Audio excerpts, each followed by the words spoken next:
നമസ്കാരം. സുഭാഷിതം. ഉദ്യമേനൈവ സിദ്ധ്യന്തി കാര്യാണീന മനോരഥൈഃ നഹി സുപ്തസ്യ സിംഹസ്യ പ്രവിശന്തി മുഖേ മൃഗാഃ.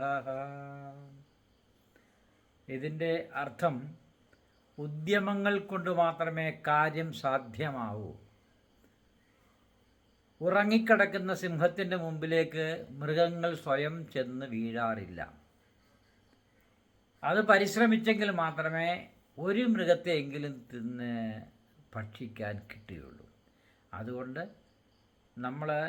നമ്മുടെ ജീവിതത്തിലും പരിശ്രമം വളരെ അത്യാവശ്യമാണ്. പരിശ്രമം ചെയ്യാതെ ഒരു കാര്യവും സാധ്യമല്ല എന്നിവിടെ സൂചിപ്പിക്കുകയാണ്. മൃഗരാജനാണ് സിംഹം. ആ മൃഗരാജനാണെന്ന് കരുതി ഒരു മൃഗവും അതിൻ്റെ മുമ്പിലേക്ക് സ്വയമേവ ചെന്ന് ചാടാറില്ല. മൃഗമായ എല്ലാ മൃഗങ്ങളും സിംഹത്തിനെ കാണുമ്പോഴേ ഓടി ഒളിക്കുക. അപ്പം സിംഹം ചെന്ന് പ്രയത്നിച്ച് ഓടിച്ച് പിടിച്ചെങ്കിൽ മാത്രമേ അതിന് ആഹാരം പോലും കിട്ടുകയുള്ളൂ.